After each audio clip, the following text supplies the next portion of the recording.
lovely people. Today we have again an interview. And to the people that don't know me, I just want to tell you, I call myself MissHellbreaker because that's also my real surname is Hellbreakers.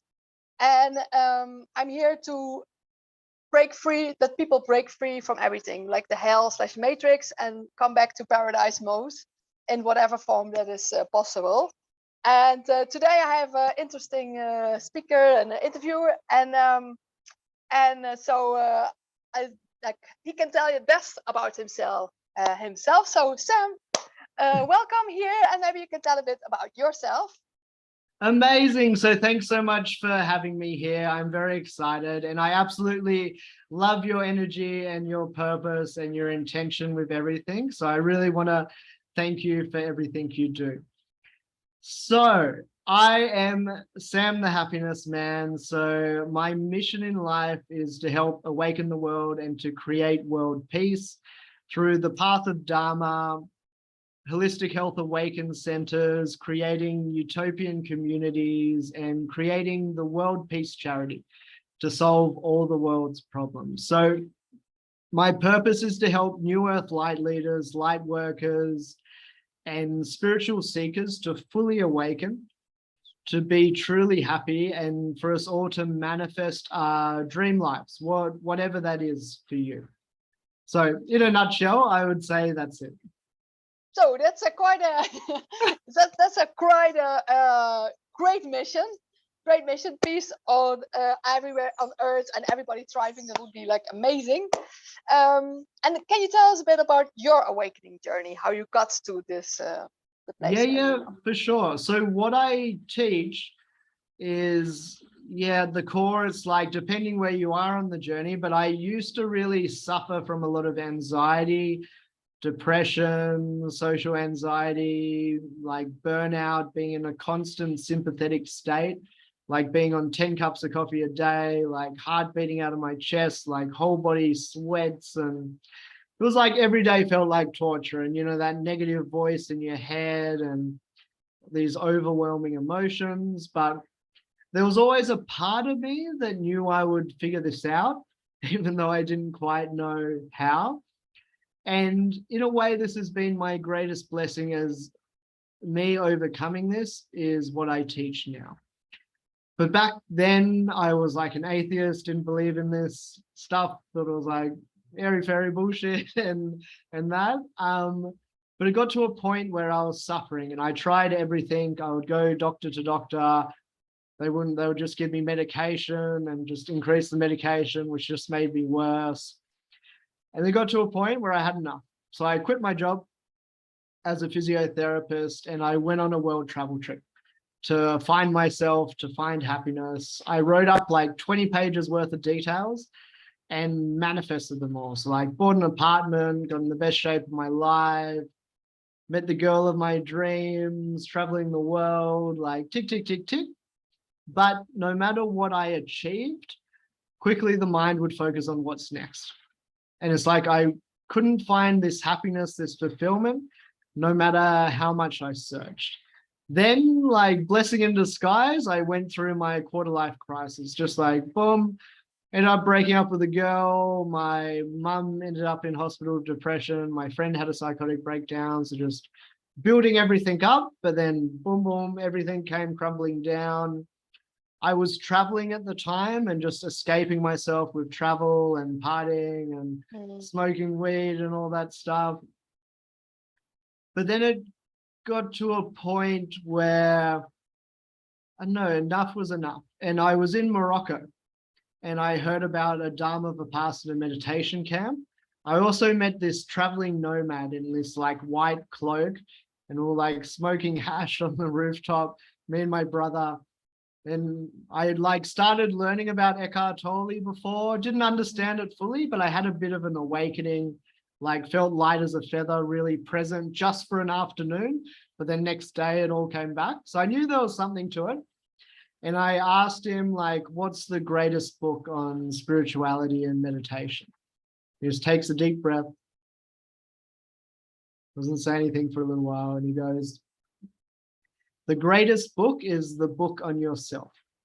All the answers you seek, you already know. Ask and you shall receive. That life, I've got this, life is perfect, and the Enzo circle, that life is like a circle of water from birth to death. You're on like a little boat. You can go left, you can go right, but if you try to paddle up the stream, you're still going to go down the stream, but you're going to suffer. And so I remember at the time going, oh, like I'm a nice person. So I'm like, oh, thank you so much. In my mind, I was like, oh, what a bullshit answer. But anyway, I kept traveling. I found out about DMT and people traveling the universe and things like that. Did mushrooms in Amsterdam for the first time, bit of an experience, but just for fun. And then I ended up in Nepal to do the meditation camp. So 10 days, literally in silence, sitting cross-legged for like 9 hours a day or plus that. And so I'm really unflexible for a physio. So I'm literally in like 8, 9 out of 10 pain, sitting cross-legged. I couldn't have a chair, he said.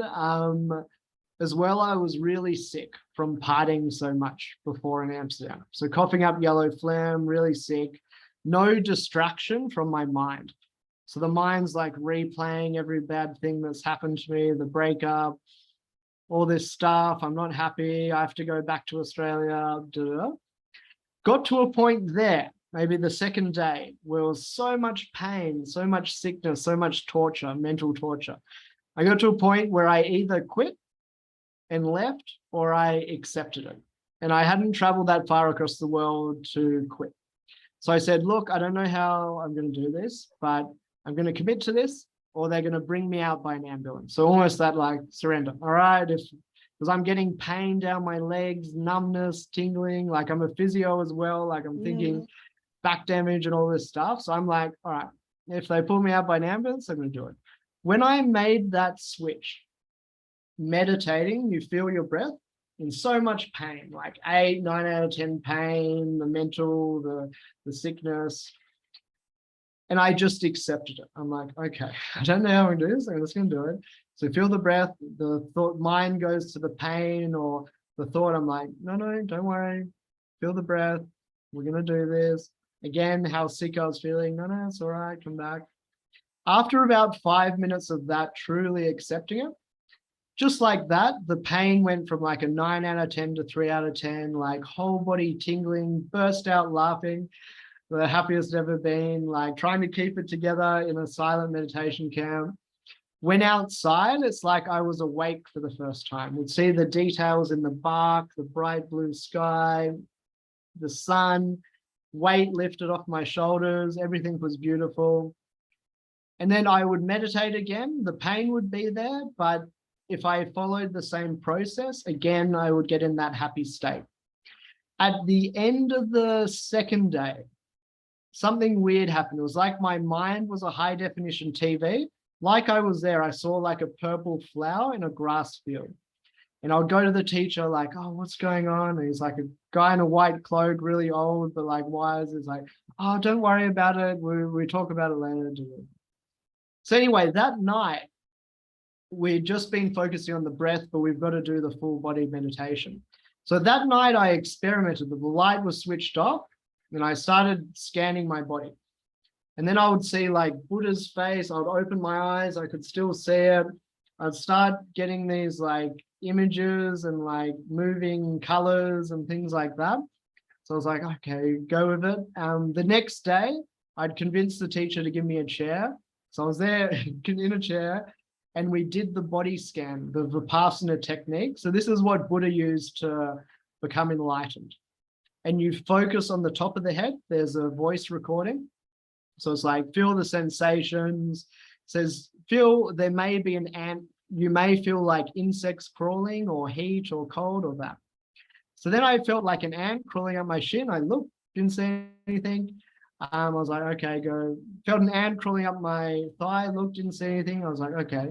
Then I literally felt like 100,000 ants just crawling energy to the top of my head. Then like, boom, like scan my forehead, just like infinite love and ecstasy and bliss and like these mind high definition TV, like an elephant in the jungle. Then it would morph into like a psychedelic vision of Ganesh and then Buddha's face as big as you can imagine. Then wild eagles and Siberian tigers, like a kaleidoscope, and the multicolor sacred geometry. Like if you've been on psychedelics, it's like that same experience.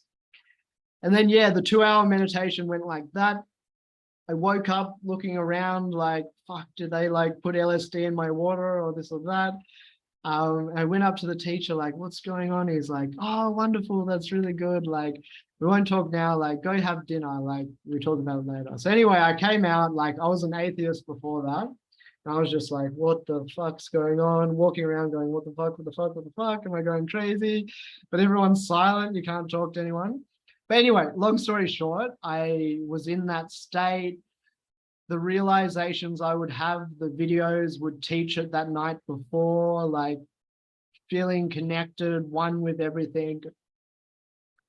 The end of the time, I didn't believe in God, but I was like, whatever, it was like, thank you, thank you, thank you. And like 3 birds flew across the full moon. And I realized it was my purpose in life to teach this to the world and to help awaken the world, to create world peace, like be the change you wish to see in the world, and creating that butterfly effect to make true change. But some people awaken to that and stay there. Some people go back to sleep. And I was the one that went back to sleep quickly, like my old programming, everything came back. I knew there was something, but like mind was like, fuck, you're going crazy, all this stuff. And so I tried to find it through psychedelics, but I realized even through psychedelics, I wasn't truly changing or taking the action in my life. I was like living off the next high. Anyway, I got to a point where I quit my job. I sold my apartment, invested everything into the business. And so it's been a big 3 years. I almost needed that to get me here, but I now understand what I was seeking, that this is it. And simply by that we are this loving awareness here, or whatever word you want to call it. And it's as simple as just feeling. Yeah, because once you find it, you want everybody to experience that. Yeah. Definitely. That love, that awareness. And of course, I also had like all sorts of spiritual awakenings and all sorts of Kundalini awakening and all psychedelics and stuff. But I want to do it like natural, being natural high. And I really feel that it's possible. But it's for everybody different. Like what you said, like everybody has their own dreams or their own things. And so it's really beautiful that you are like helping others with it. And how are you doing that now? Like, how are you helping others with that now?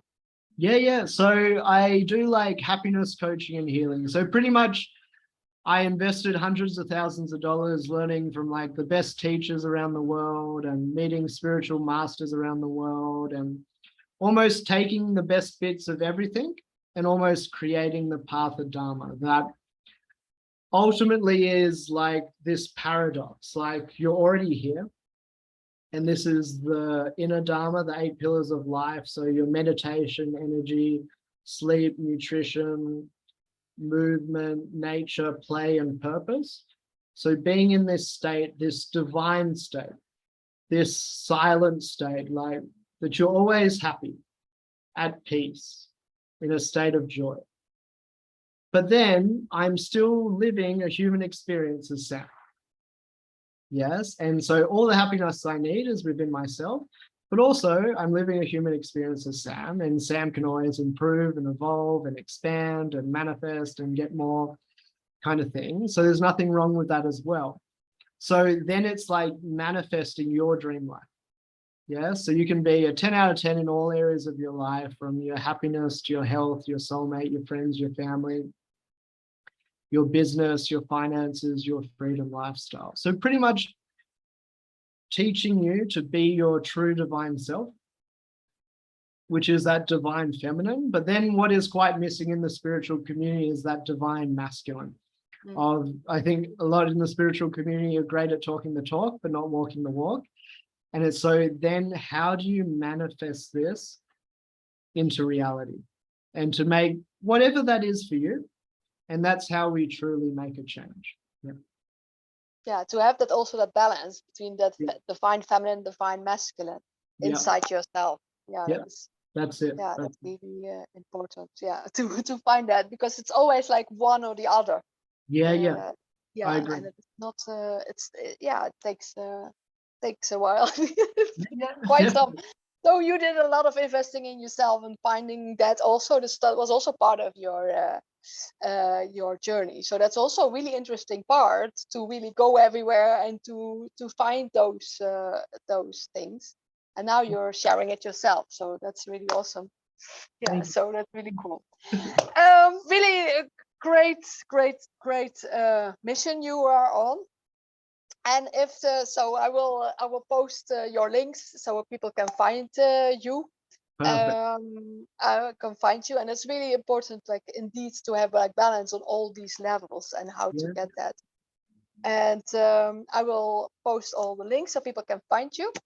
And is there something, if you would be like possible for you to have like what you could say to humanity, like whatever layers they're in, or if you would say like your like what you want to say to people that like comes from your heart, that you really want to share at this moment.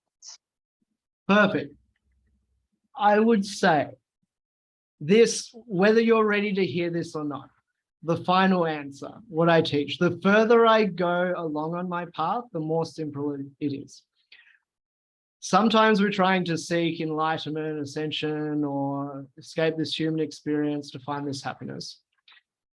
But what I would say is you are already it. You are the answer. You are the divine. You are already happy, at peace. Your true, confident, higher self. You already have your dream life. The secret to that, very simple, is feel. It may seem too easy, too obvious when I first heard it, but what can you feel? So if I say feel, naturally, you will, I'm not saying feel your nose, feel your head, I'm just saying feel.